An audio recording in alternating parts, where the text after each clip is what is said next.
everybody, and welcome back to the Texas Real Estate and Finance Podcast. My name is Mike Mills. I'm a North Texas mortgage banker with Service First Mortgage, and my quick plug here is if you need a loan or you need a lender, give me a call. Otherwise, let's get to it because I don't want to spend all day talking about me. So, my guest today is Ginger Bell, and Ginger is one of my good friends, my AI compadres.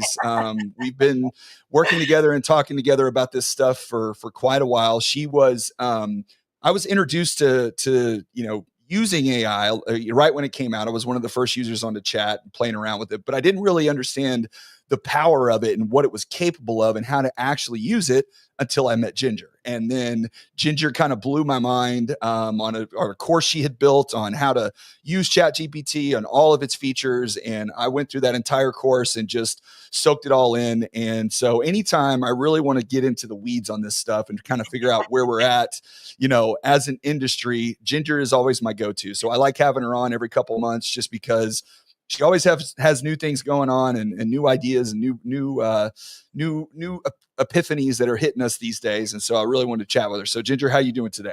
I am doing great. Thank you. And yeah, it's so funny because we were in the green room before we got started. We almost didn't get started in time because we were already talking about all the things you've been doing with AI. And I love seeing that because, you have taken just this whole concept of AI and the possibilities and things like that, and just started implementing and playing around with it and saying, how can I use this and where does it make sense? And not just for you and your business, but for your referral partners, your real estate partners, to be able to help them in their business as well. So great job, my friend.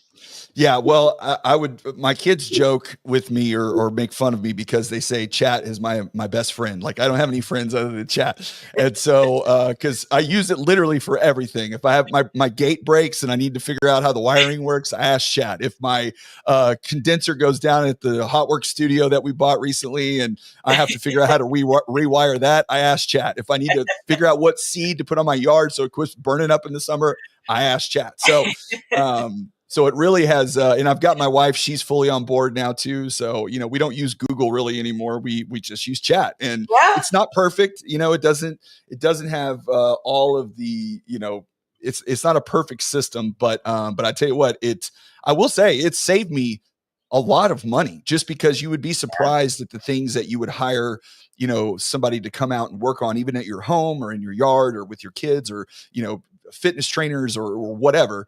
And you just pop things in, ask chat questions, and it gives you a ton of information. So it really, it has changed everything that I do. And I think that, and I've said this till I'm blue in the face, but anybody that hasn't got on board with this yet and isn't using it on a daily basis, not just for their business, because using it for business is one thing. And we get frustrated, I think, sometimes because we expect, you hear AI and you're like, well, it's just going to do it. And all I have to do is just say, do this, and it's going to do it. To some extent, but it's not quite there yet. And you have to partner it with other tools to kind of get it to work the way you want. But you can just start using it in your day-to-day life. When you go to the doctor and your doctor gives you prescriptions, or it tells you, or you get blood work done or whatever, just load it in there. It doesn't mean you have to take it at its face value. It just means it's like getting another opinion and having another idea that can open up thoughts and open up avenues to stuff that you just didn't know was there before. Yeah, and it takes the what used to be so much research. You type something into Google and then it's like, now you have to go to this site and now you have to go to that. That's not what I'm looking for. And it takes that out. It's interesting. I had allergies, and so I went to an allergist and they did blood work. And so I talked to my doctor about it, and he talked in a way it's like, explain this to me where I can understand this. And I still couldn't understand what he was talking about. And so I took my blood test results, I uploaded it into ChatGPT, and I said, tell me what this means. And tell me what's important. Tell me what I need to pay attention to. And it did that. And then I said, okay, what are the things I need to watch for? And it was it's easy to understand. Yeah. My doctor was like, I don't even know what you're talking about. And ChatGPT is like, okay, this is what it means, and this is it. And and it was so simple. And it was just by uploading that in there. Yeah. And that was it. And those are things. It's funny you say ChatGPT is your friend. And I mean, how much time I spend? Probably way too much time on ChatGPT. um and I love your t-shirt, Dad Right. GPT. I got it for my kids because, like I said, that's their big joke. But so and this is the thing, it's like, if you're listening to this and you're like, hey, I'm not on the AI bandwagon, I haven't jumped in, or if you have jumped in, it's like, how else can I use this? um Number one, get it on your phone. You Yes. can start the very first thing, put it on your phone. I recommend doing the pro version. It's $20 a month, so avoid 2 Starbucks for the month. It's like whatever. Right. Um, and when you and I first started playing around with that, it was like, and we were like, oh my gosh, can you believe it can do this? And it is nothing back then to what it is today. Oh no. But I'll give you an example. So my husband and I recently got an RV. We went on an RV trip over the 4th of July weekend, and we were driving on the southern Oregon coast. And so I would open up my phone, and you can talk to it now. So you Mhm. just press the little microphone, Yep. and you say, you know, hi, Dolly. You can name your chat. I call mine Dolly. Hi, Dolly. Can you tell me, I'm coming from this point and I'm going to this point. What are the things that I should see along the way? And you can choose the voice. And so my husband hadn't heard this, and it's gotten really good. Like, it's Yeah. conversational. Like, you kind of Yes. feel like you're having a conversation with someone. It's Yes. not what it used to be. And so it's like, oh, that sounds like a beautiful drive. The first thing that I would recommend is da da da da da. And my husband's like, what is that? And I said, yeah, it used to be you had to go, I'm going to type in to Google, and if I have Google Maps, and then it's going to give me, it's like, I'm just listening to it. And then I'll Mhm. say, oh, that sounds interesting. If I did that, is there a restaurant that's close by that would be good? Oh, yes, there's a couple of great restaurants. What kind of food would you like? And now you're having this crazy conversation Yep. like you and I would have, and they're answering you and giving you no, sometimes it's like, is there a recommendation? And they're pulling this information from the internet, whatever. It's not like they have an opinion about it. You think they have an opinion about it, but you can definitely put your input into it. And Yep. it's crazy what used to take so much time in terms of just researching something and going down rabbit holes. Now I'm holding my phone, and it's like, no, I don't want to have tacos. I would much rather have some seafood. Is there a place that has good chowder? And so it's like, now you've gone into this. If you do nothing more than get started on a personal level Mhm. to do that, that's a great place to start. Yeah. Yeah, well, I did the exact same thing, or I've actually done it multiple times where, like, I get the best example I have is we took a cruise, we took an Alaskan cruise, about a year ago with the kids. And, you have stops along the way. You stop in like Sitka, and, we went to Victoria Island and a few other places. And so before we left, I basically told Chat, I told a, I don't have to do it as much anymore now because I've used it so much. It knows me essentially. Right. So, but I told it who I am, my age, my wife, her age, my kids, their ages, what we kind of are into. Like, I hate the word foodie, but they like eating food. So that's a big part of all the trips we take is trying new places You're and from Dallas, doing, of course you're a foodie. yeah, food tours and and all that kind of stuff. And then I gave it the itinerary when we were arriving, what time, when we were had to be back to the ship, and just said, here's all the parameters of my trip. Now I want you to create an itinerary for Yeah. each day on each drop off on where we should go, what we should do based on what you know about me and my kids and what we're into. And it literally just spit out. Now there was some refining, and I went to a few places and did this and that or whatever, but just the fact that, like, I feel bad for travel agents, just like any other job that's there now, because I can literally do that in a couple of hours. I mean, you could do it in 30 minutes if you don't want to get real specific on it, but it just took a couple hours. I planned our entire trip. We had a blast. We got to do a lot of fun stuff that I never would have had. It would have taken me 6 or 7 hours. I would have had to pay someone to kind of give me all those details, Yeah. restaurants, excursions, Like, for example, there was a train ride that it recommended, or it didn't recommend. It said this is one of the things. It was Oh, like, but this is the expense. And if you rent an electric bike and you go down this route, it'll kind of give you the same thing, and it's cheaper to go that way if you want. So it even gives recommendations based off of, if you say, hey, I want to keep my costs low or whatever, it'll give you alternative things that you can yeah, do. Is it necessary to rent a car? Can you walk everywhere? Just all the stuff that you just don't know yeah, until you either have somebody that's been there or you go there yourself. And I've done that for almost every trip that we go on. And so it's just one of those things that once you start using it to even just a barely cursory level, just surface level of what you're trying to do, it opens up so many other things. And yeah, another example, and this is what because we started teaching classes about building your own GPT. And this is where you and I kind of got connected, especially.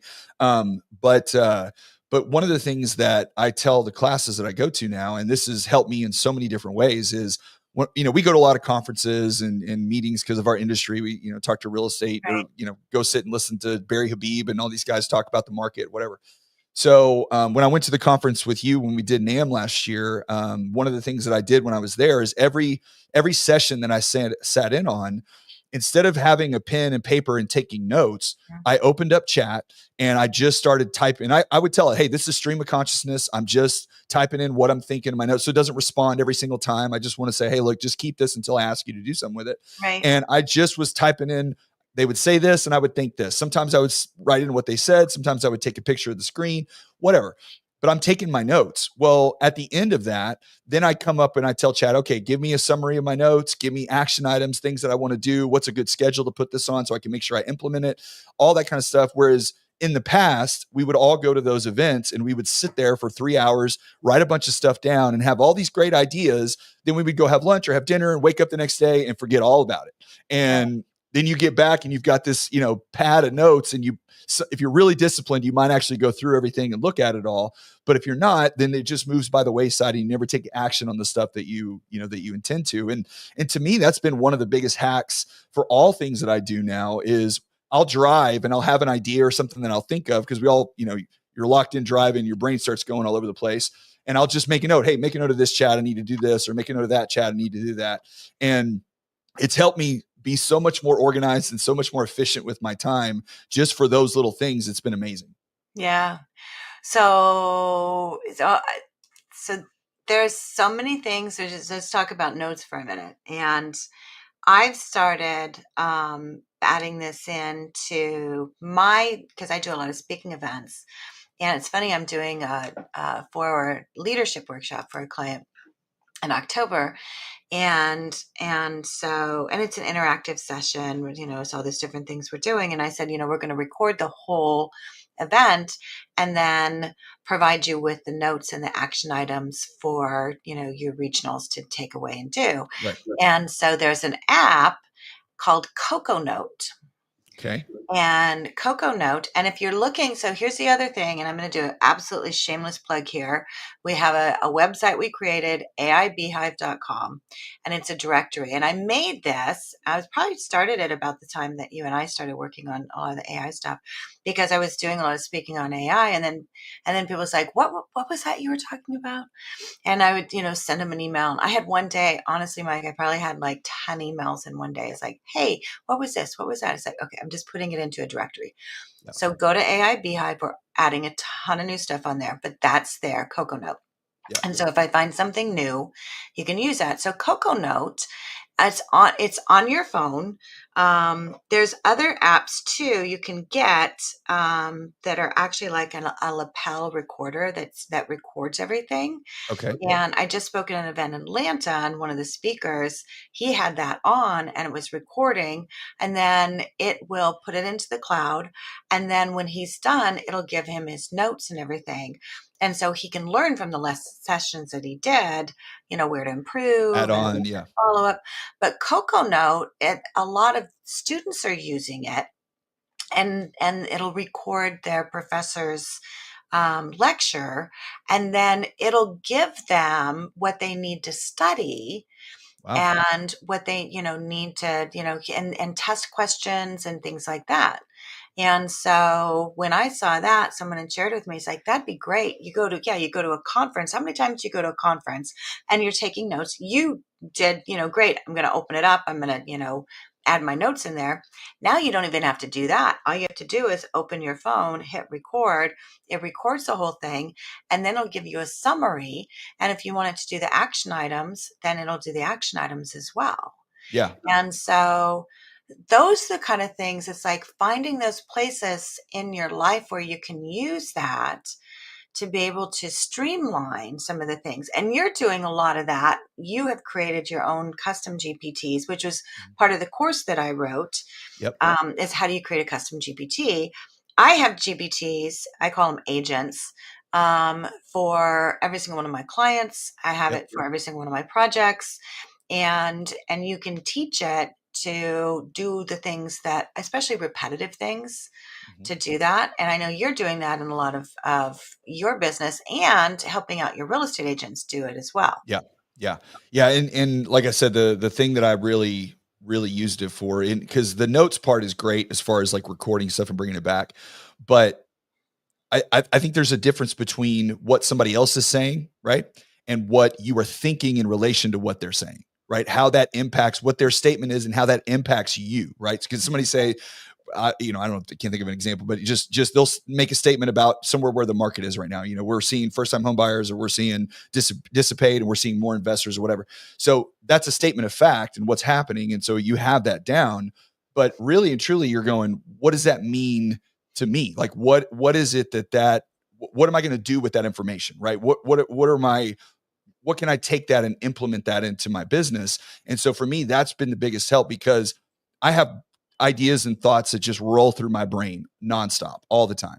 And so if I can put those down somewhere and keep them in a place where they don't just disappear, and then refer back to that later when I'm ready to actually sit down and start working on that or coming up with the plan for that, that's where it's been such a benefit for me. Because just putting, everybody has the notes in their phone, right? You put notes down, but you also don't, you might write a few words just from, okay, I think I'll remember what that is. And then you actually do it and you're like, what was I talking about? I don't remember what I was thinking about that time. Right. So it's been such a help for me, just kind of organizing my brain and everything. But anyway, we're kind of stringing along the path here. What I wanted to talk to you about, because obviously, we are in the real estate space. You do a lot of help with mortgage companies. I'm a lender. I do a lot of work with local agents. So one of the questions that I get all the time, and you're a great person to ask, is everybody is terrified for their job.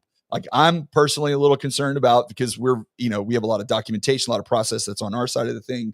Now in sales, I don't know that that's ever going to go away, because you still got to get fish in the boat. How those fish get cleaned and prepared and everything else, I think there's a lot of things that AI can handle there. But you still got to get people through the funnels, right? So there's some limitations there. But when you talk to title companies, when you talk to mortgage professionals and real estate agents, and people are concerned about their jobs, what are you telling them? What are you honestly, like, where it's going to go and how to position yourself so you don't feel like in 3 to 5 years you're going to be out, you're going to be out on the street looking for something new. Yeah, and that's, it's like when the internet first came around and everyone's like, there's going to be no salespeople because everything's going to be bought on the internet. Well, we know Yep. that's not true. There will be jobs that will be changed. I don't know that they'll be completely eliminated. There may be some, but it definitely jobs will change. And I'll give you an example just for our industry. We're seeing now AI being really used in underwriting, Mhm. and um, and I know that there are some organizations and that have been able to really start leveraging between AI and the human aspect, some of that underwriting tasks of reading documents, reading bank statements, those kind of Calculating income. calculating income. Yep. And so those are the things. And so I don't see underwriters going away because we'll always have that human element of it, right? Right. But what it will do, and especially for organizations who embrace this and say, this is where I can use it, it will reduce costs. Yeah. It will reduce costs. It will streamline, it will bring efficiency. And so, you have to look at where in my job function can I use it to leverage what I'm doing, to become better at what I'm doing, become faster at what I'm doing, to not be replaced. Right. And I think that's the main thing. So, underwriting, yes, we are definitely seeing that already, that organizations will need less underwriters. Mhm. We'll see some of the processing streamlined. Yep. Doesn't mean all processors will go away. It just means that will change. Yes. On the sales side, Fewer people will do more things. fewer people will do more things. We Yes. will see that. And that's a given. Mhm. So in order to stay ahead, like in anything, you have to become better at what you do. And you can't be complacent to say, put your feet in the sand. It's like, I'm not going to do this. I'm not going to do this. Like, well, you have to do it. Yeah. It's like, I was using a quote from Henry Ford the other day, and the quote was, if I would have asked people what they wanted, they would have said faster horses. Mhm. That's not it. No. Yeah. Yeah. So, it's like you will be using AI. You need to open yourself to the possibilities of using AI, and you need to embrace it because it is our world. And I think Yeah. that's just the cold hard fact. For real estate agents, they need to definitely use it, and they need to find out how are their buyers and sellers using it, and put themselves in the middle of that. And then also, and I think this is very important in the world we're in right now, where we're in the world of the Quickens and the Redfins Yep. coming together. And so if you are, and I know you have a lot of real estate agents. If you are an agent, broker, owner, you need to pay attention to this right now, Mhm. because what's happening is a huge change. Now, this is not just AI, but this is obviously what's happening in terms of our industry. Yeah. A lot of consolidation, a lot of big companies coming together. Mhm. And they're coming together, and it's not just because they're coming together because they can or whatever. They're coming together because consumers want that. Mhm. So again, Mike, it's just like following the path of AI. Isn't here? AI is here. It's not a matter of, oh my gosh, is this going to work? Yes, it is. Yeah. Yeah. It's the internet is here. It's like Uber. My gosh, whoever thought you would have gotten in a car with a stranger? No, it was never a concept. Somebody Well, would have told you that. You would have been and crazy, right? and two, I read a story the other day and did a video about it where, recently chat has really opened up into shopping, where they are doing queries and helping people find goods and services on through chat. Now, it was always there to a certain extent before, but now it's gotten a little bit more focused on it. And if you don't think, it's kind of like, everybody in our industry has been saying for years that if you're not out there on the internet, if your Google profile isn't dialed in, if you're not on Facebook, if you're not on Instagram, if you don't LinkedIn. have these profiles and websites and all this other stuff, and people can't find you, well, then they're less likely to use you, right? Even if it's just for third party validation, you get referred, from a friend of a family or whatever. The first thing everybody does is go look you up online. Who is this person? What do they look like? What are they into? Right. So now we have this massive tool, these large language models, whether it be chat, we say AI, but AI covers a lot of things, whether it's Chat GPT or Gemini or Grok or these individual softwares, whatever it is. They are, and I mean, heck, Amazon's using it too. They all have it built in to some degree on the back end of things. But if now chat, when I type in, I'm looking to buy a house, I'm looking for some parameters and I'm getting some details about it. Now it's going to be able to recommend agents. It's going to be able to And recommend it mortgage is. lenders. And if you're not online, then it doesn't know that you exist. It can't find you. So the person that has the biggest presence on there and is in the most places, that has the most content, pushes out the most information, it's going to be aggregated within chat. So they're going to be able to find you through chat GPT. And if you don't think that Gen Z, which is the next wave of buyers that's coming through the market, doesn't use this technology every single day along with every social media platform, then you're crazy, because that's where they're going to find you. And chat is now diverting people. It's got 1 billion searches just every single day for different shopping items now that it's looking for. Yeah. And great point.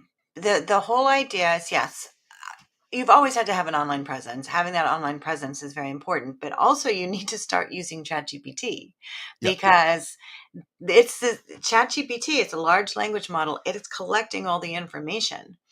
And someone had sent me, they had put into ChatGPT, give me the top influencers within the mortgage industry. And my name came up. And he sent it to me. He's like, "That's cool." It's like, it's probably because I'm in ChatGPT all the time. Yes. I would not consider myself one of the top 10 influencers in the mortgage industry. There's a lot of other people that have, much more than I am, but I'm in ChatGPT all the time. Yeah. So it knows me, and I've uploaded, and it's like, so that's part of it.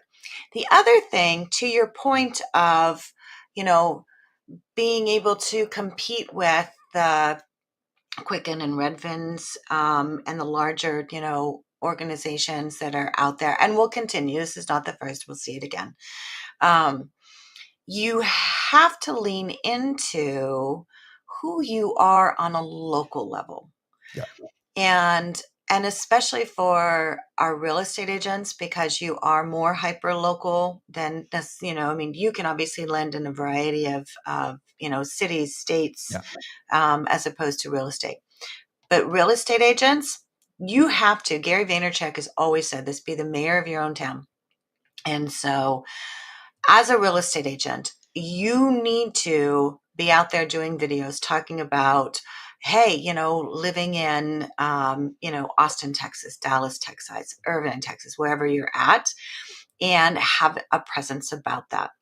That is so important right now, because as people are looking, they're looking for that local. We're seeing a huge shift that people do want to work local, but they want to have it be easy. And so it's kind of that combination of, being that all and being it within your own community, and having that presence is important.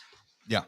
Yeah, and you would the being the mayor of your town is it's a saying that's been around for a long time. I think it's Brian Buffini, who's a real estate trainer. He's used that term Oh, quite a okay. bit, and anybody that's gone through that training, knows that phrase. But it's so much more impactful now too than it ever has been, just because you can reach so many more people on a regular basis. Because used to, if you wanted to connect with people, you had to go to lunch and you had to go to happy hours and you had to go to networking meetings and you had to physically be everywhere. Well, we all get 24 hours in a day. There's only one you're just going to be limited by that scope. Right. And so then people did mailers and they put stuff in mailboxes and get in front of people, whatever.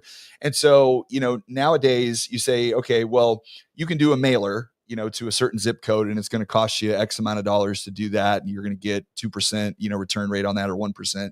Or you can spend an hour making a video and editing it and publishing it as a reel on your page and make it hyper local to your area about a local business or about, anything in your town. And you might get 500, 1,000 views. Well, that's most of those views, because the algorithms are very specific on where they put you in front of people, are going to be people around your area, especially, how to tag things right. And used to be, if you wanted to properly optimize your videos and you wanted to make sure it had dense keywords and could be found and all these other things, you had to hire an expert to know what to do there. You had to spend tons of hours on research. Now you can just dump it into chat and say, hey, look, here's what I'm making. Here's what it's about. Here's who my target is. Here's who I'm trying to get in front of. How can I build out this video or this, flyer, whatever it is.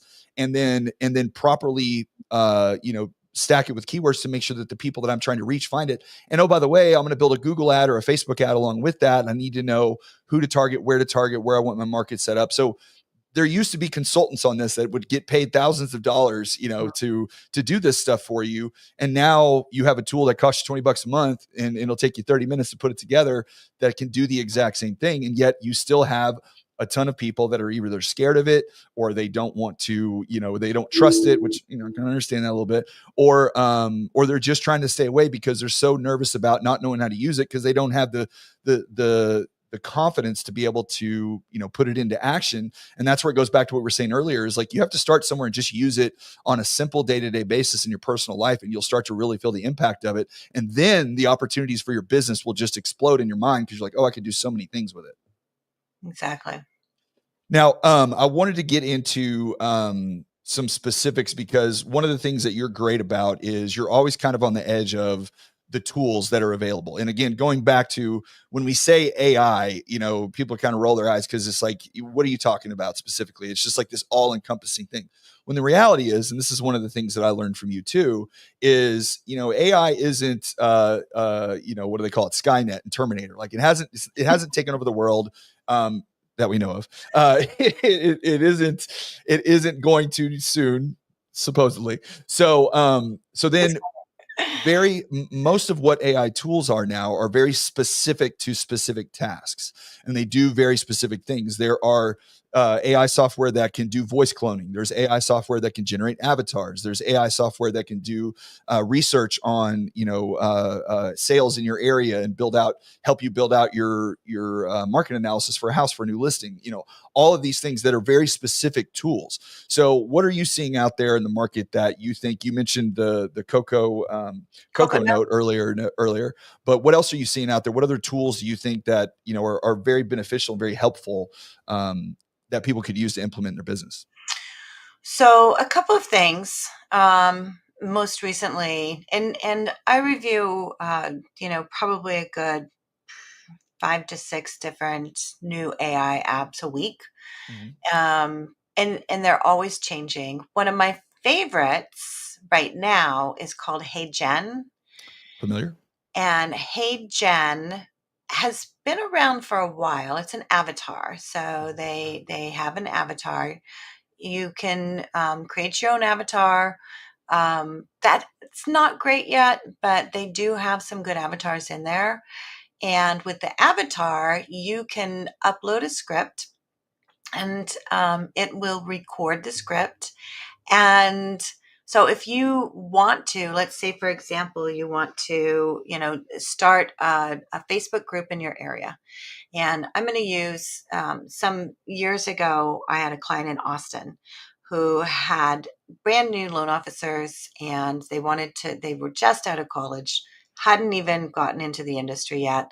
And so we were getting them in. They had a very large database I of, want to show you something here. Keep talking, but oh, I now got, you're Jen. hang Okay. on. Where So, is it? Go ahead. Keep going. so we branded them, Love My Austin Home. And there you go. I saw that. These ones kind of still terrify me, Mike. I know. It's crazy. And you know what's crazy about this? So if anybody that's listening to this that isn't watching it on YouTube, I have an image of me that I created through HeyGen as a baby, and because like I saw those baby podcasts where the people are talking and whatever, and it's just so funny. So I Yeah, made one, and I won't play the whole video that I made with another guest that I have. But now that I showed this to you, I'm definitely gonna have to make one for us. I know, right? We I'm gonna make a totally have to ginger do baby that. Yeah. to get back to it. But they're crazy, man. It's amazing what you could do with this stuff. Well, and so that's another technology. HeyGen is very, very similar, to where I mean, I've done it, and it'll record a script. It'll create the video. There's video which will create a video. It doesn't have the avatar, but it'll put the B-roll in there. And so those are the kind of things that'll do that. Oh, someone's popping in. Hey, Yeah. Ethica. Hey, Ethica. I haven't heard of that one I before, haven't but heard of that one, Chris. have to Okay. have to check that one out. Yes. Yeah, we will check that one down. And so those are kind of things on, the marketing side, on the video side, that you can do. Um, there is an AI technology out there. It's called Macy 365. Okay. And this is great. Predominantly in the mortgage industry. I know you can use it in the real estate industry. But Macy becomes your assistant in doing phone calls, And if you go to aibeehive.com, you can find it. So all of these are on aibeehive.com. And so you upload your call list in as far as prospects, past clients. She'll follow up on abandoned applications. And her whole goal is to have a conversation with someone. It's very realistic. She has quite a sense of humor. And so, her whole goal is to follow up and set up an appointment with you. Yeah. So you think about, and again, time. So if you were to hire an assistant, that would just make your phone calls for you, make your phone. First of all, you'd want to know they knew what they were saying. And Yeah. so she has all that. All that is entrained in there. And she knows you and she knows your products and she knows all of that. And so she's just the one that's always following up. And you have an abandoned application, it's like, and she'll call you. She can send you a text that says, hey, Mike, it looks like you didn't complete your application. Did you have some questions I can help you with? Yeah. And she doesn't quote rate. She doesn't make any recommendations or anything like that. Her whole goal is just to be that follow-up for you. You think about all the time, how many have fallen through the crack? I was talking to a client the other day, and he's had more applications and more prospects than he's ever had in his 20-year career. But he's had the least amount that have actually pulled through for a lot of different reasons, because of the Sure. market we're in, timing, programs, whatever. What he has is now a huge pipeline Mhm. of prospects. And so his job is to continue to stay in touch with those. So those are the kind of things, it's like, where can I use AI to continue to stay in touch with those prospects? Yeah. And so those are the kind of things that are very good to do that. Well, Another and people give pushback too, and they'll say, "Oh, well, you're taking the human. People want to talk to humans." And you know what? That is 100% true. They do. But what humans are terrible at is the follow-up. Like you just said, things fall through the cracks. You get somebody, they call you one day, they say, "Hey, I'm looking at buying a house. I need to know, what my house is worth. I'm thinking about selling," whatever the case may be. You communicate with them for a day or two or whatever. Then they get busy, you get busy, and then all of a sudden that lead has just fallen off your yeah, radar. yeah, And we don't even think about a lot of times too, I think as professionals, is that people, they react in the moment, right? They are I can't think of the word, but it's, you're reactive, you have something you want, spontaneous, they want to do stuff right now, right? So one moment they're thinking about selling, or they're thinking about buying, or thinking about something else, and then their kids come home and they had a bad day at school, or their husband is angry at them, or they got they got to make dinner, or whatever the case may be. Like something happens, and then that thought and that motivation for that item goes away, and they forget. And if you're not reminding them, hey, remember you wanted to do this thing, right? And you thought, oh yeah, I forgot, I needed to get back on that or whatever. right. And so if you have a tool that can follow up with people and check in with them occasionally, reminding them, hey, and not an email, like text messages that are interactive, that have a little bit, they will eventually get to the human, because eventually they'll say, okay, now I'm ready to talk. I want to go through all the details. Okay, well, let me get you on the calendar. Here's a date you can pick, or let me get you in touch with so-and-so. And then now you have that human connection. But if you didn't follow up with them, you didn't stay with them on a regular basis, then a lot of times people just forget and they move on, and you don't realize that you missed an opportunity. Yeah. So that's another great way to do that. Another AI technology, and I joined a group. It's called the AI Collective, and it's now an international group. And it started out of just a group of people who came together in Palo Alto, just to kind of like what we were talking about. It's like, let's talk about what you're doing. And Yeah. it started off with 5 and somebody's house, and then it grew and grew and grew, and now they have these meetups that are happening across the world. And so I was on a meeting with them online, and they had the founder of Rome. And if you don't know about Rome you will know about, because it's absolutely phenomenal. And Rome ROAM or ROME? it's ROAM. So if you Okay. go to Rome, I set up a website because it's kind of a funky thing. So if you go to Rome Rocks, so Rome Mhm. Rocks, and I'm going to start creating some training about it, because for us in the industry, There, this this one platform, and I think honestly, Mike, I think it's like less than $14 a month. Wow. It replaces Zoom. It replaces Calendly.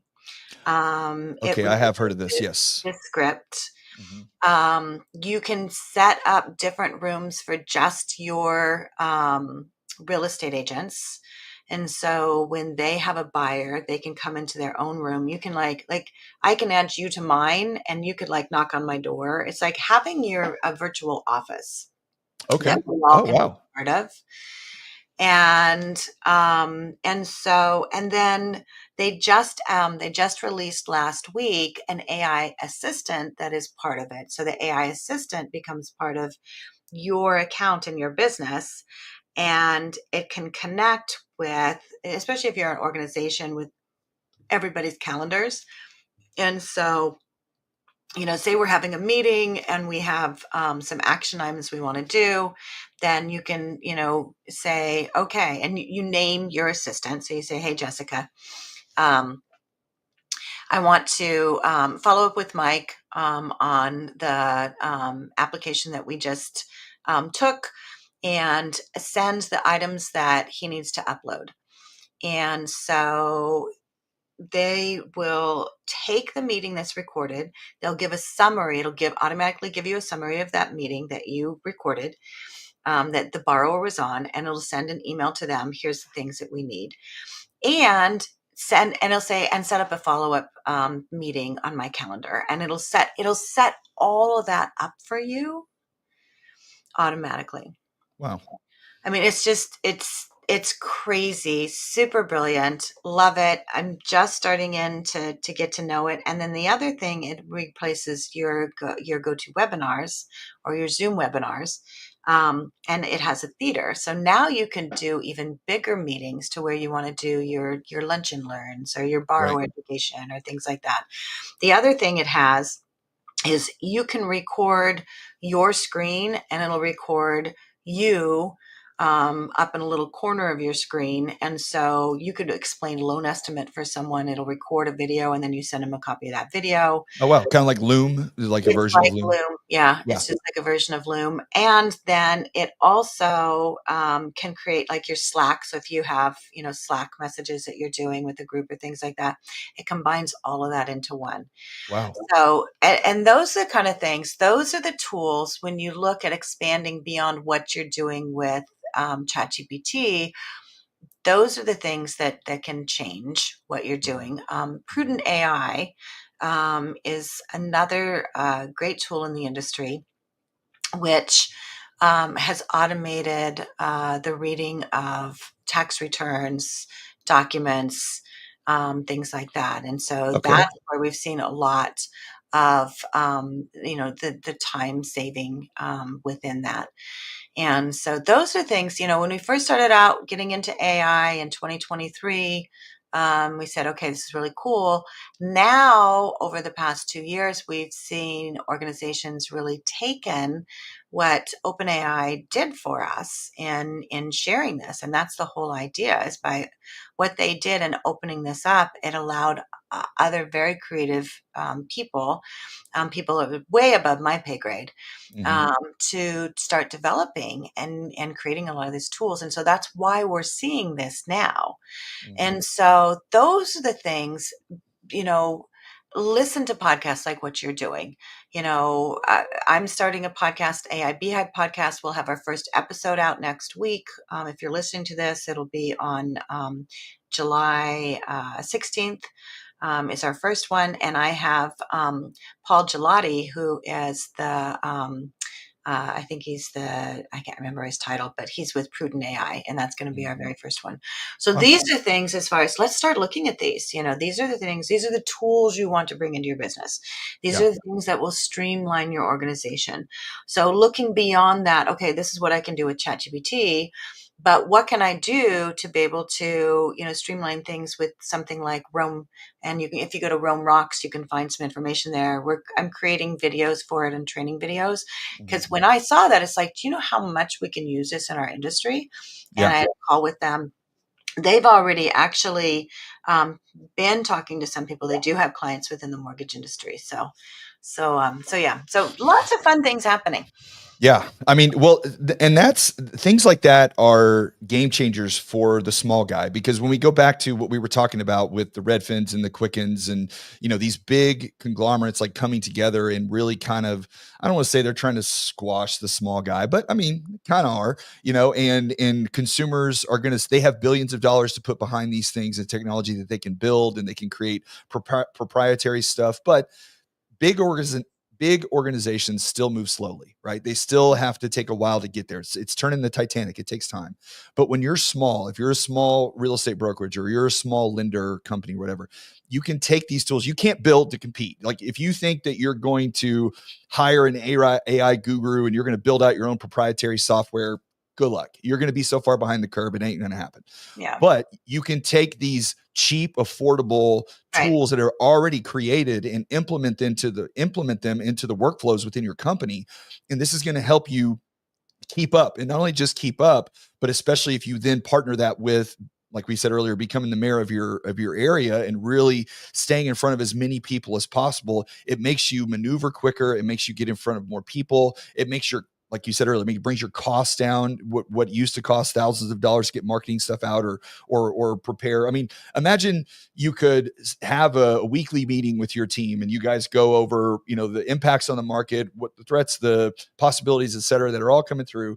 Then you take that transcript and you create a blog and you publish that blog for your area about what you talked about in that meeting. You didn't need a script writer. You didn't need someone to go in and proofread it. All you had to do was dump your transcript in there. It'd pop up and give you a blog article that you could write, that you could publish every single week. And it's Mhm. just more content that you're putting out. And it's, today, especially like when we were talking about going back to looking at chat and it being able to search for people and give you recommendations for shopping items or lenders or realtors or whatever, the more content you can push out and have available online, the more likely they are to find you. And so these type of tools just help you easily create stuff that you can push out with very little effort and very little work, in order to constantly stay out in front of people as much as possible, because that's how you win. The way Yeah. that you're going to win in the long term competing against the big boys is that you can stay out in front of people. You don't have to be generic. You're selling yourself, your brain, your knowledge, your brand. Yeah. And I'm not the big boys, and I'm not, the 1-800 number where you're not going to talk to a human. I'm here. I'm just using all these tools to kind of help enhance my, presence out there in the most efficient and cost effective way possible. Yeah. Exactly. That's the key.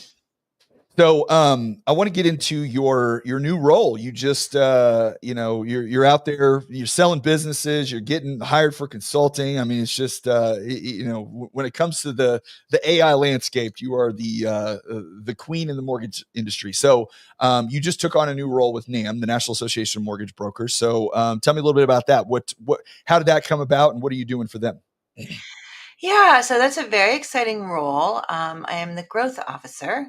And so, NAM, if you're not familiar with NAM, NAM has been in existence for over 50 years and has been a longtime advocate for mortgage brokers. So it's the National Association of Mortgage Brokers. And I have worked with NAM for 25 years and been a member for a long time. And they do so much for our industry, whether you're a broker, whether you're, working retail, I mean, whatever, for our industry. They are the ones that, go and do lobbying in DC and who provide education and who, have discussions, not just on a national level, but very much on a local level for a lot of organizations as well. And so by me coming in as a growth officer, my job is to be able to help them, first of all, grow, and second of all, to really share um, what they haven't done a great job of in the past is letting people know what a great job they're doing. They don't They're toot their own horn very well, they huh? don't toot their own horn very well. And that speaks to the type of volunteers that lead this organization, who are the kind of people who aren't tooting their own horn, who aren't, you know, causing disruption, who aren't, laying claims, who just go and do their work for the industry. And so for a long time, I've told them, you guys need to be better about sharing these accomplishments and these things that you've done. Mhm. And so I'm excited about that. We are going to start a podcast for NAM. I'm not sure what we're calling it yet, but I'm going to be doing that. And then we have it's an online group and it's free. Anyone can join. It's NAM Hive if you go to namhive.com. And it's bringing in really a resource to be able to bring people together to ask questions, to bring in different vendors. Vendors are members of it. We're having our first call next week as far as we're going to be showcasing different members, different vendors, different account executives, and just raising awareness of people in the industry who, do a really good job on a local level or on a national level and just letting people know who they are. So if there's questions about underwriting questions, you can go into NAM Hive. You can put those questions in there. This morning I was in there. We have some questions. I did a call on Monday with Valerie. We're just talking about building a local presence. So there were some questions in there on that, and then answering those, and just bringing everyone together as a resource. There's not really a collective place because we're all remote for the Mhm. most part. I mean, you're in Texas, I'm in Oregon, and we get to have this conversation. So it's a place to be able to have that conversation on a more consistent level. That's what Namheim does.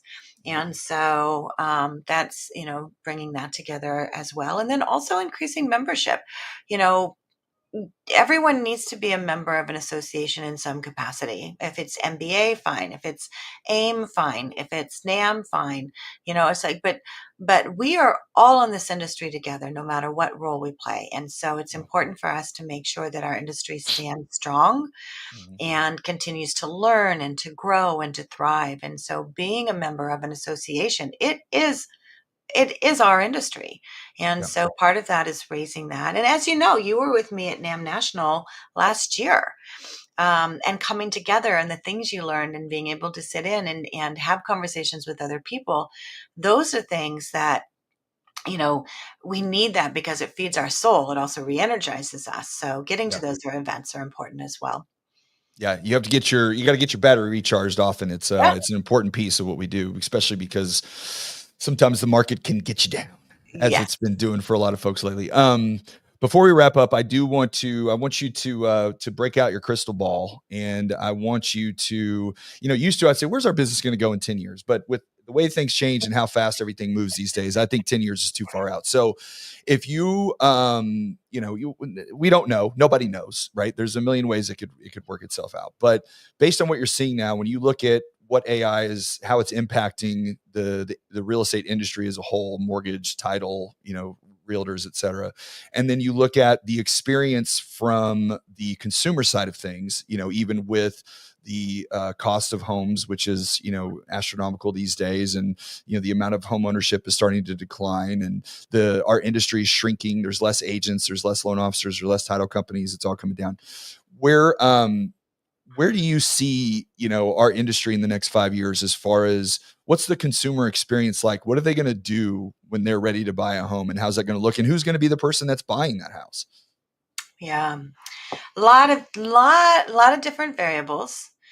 Um, I think who is going to buy that house, honestly, Mike, depends on a lot of the education we as an industry do right now. Mhm.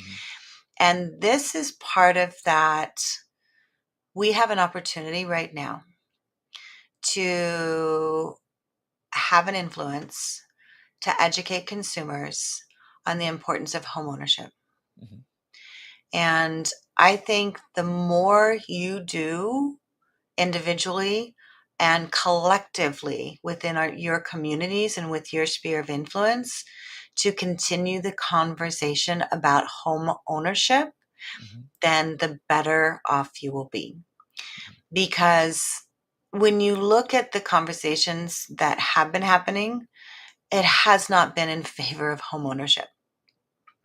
And so we need to take responsibility for that as an industry.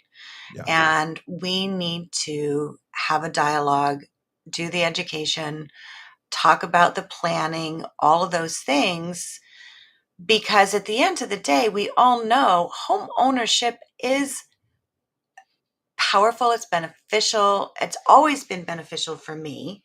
And I think probably for most of us, it's like we've known. It's like it's different now, but when you own something and it's yours and you know the long term of it, first of all, it's going to lock in that payment, right? Mhm.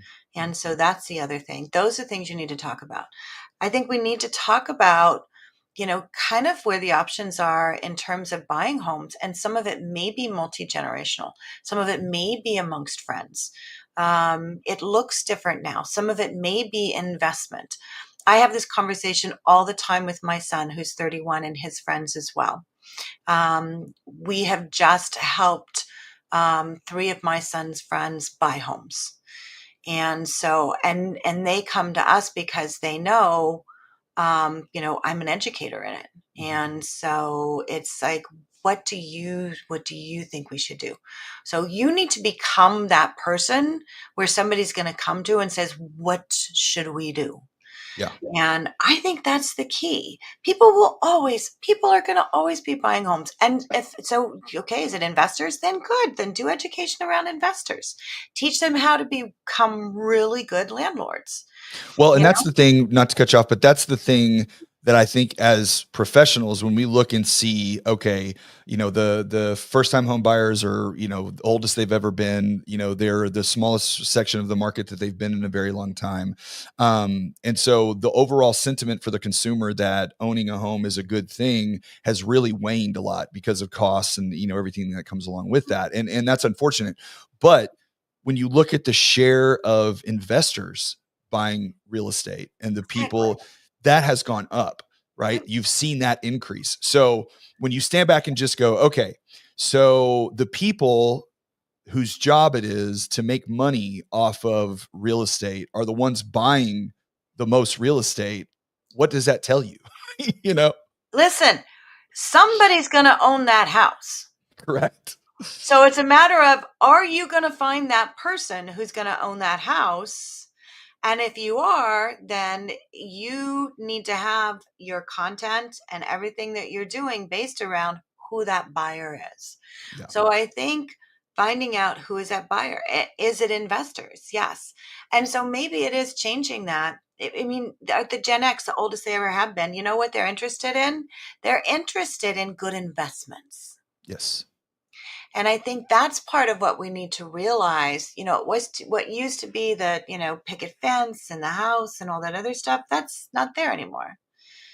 I It's had a a shame, but conversation, it's true. but it's changed. And I think there is a lot of multi generational. I was just having dinner last night with a friend who has a cousin who is looking to buy a multi generational house Mhm. because their kids are moving back from Boston, back to Oregon, and they want to be together. Yeah. So it's like, okay, what does that look like? So, yes, the landscape has changed. Our landscape's always changing. Yep. So, find out what it's changing to, put yourself in the middle of it. My friend Carl Wright always says, find a parade and put yourself in front of it. I like that. Yes, yes. There's a parade somewhere. Somewhere. It's Yeah. not nobody buying, you know what I mean? It's somebody. It's just who and where and when and And, um maybe it's a different home. It's like, manufactured homes. I live in Oregon and we have manufactured homes here. My son has a friend who long story, his dad passed away. We helped him sell his dad's house and he didn't have a ton of money from it. But I said, I want you to buy something. I want you to own something. And so he bought a manufactured home. He paid cash for it. yeah, And so now he owns that. Will that go up? I have a feeling it probably will because people always say it's like, oh, manufactured home, that value is not going up. Yeah, it is because it might be the only affordable option right now. correct. So And look you own the at land in most cases that. for those too. So, Yeah. yeah. So it's like, look at that. What does that look like? So you can find opportunities. It's a matter of making sure that you put yourself into what people are looking for. And to put a nice little bow on it, if you want to know where the opportunities are and you want to know how you fit into those opportunities based on your knowledge, based on your expertise, based on your market, based on your competencies as a professional, there's a place where you can go and find all that information, and it'll give it to you very quickly and easily and spell it out. You can ask it all kinds of questions, and that's ChatGPT. Yes. Not Dad GPT. Not Dad You GPT. better get that dadgpt.com.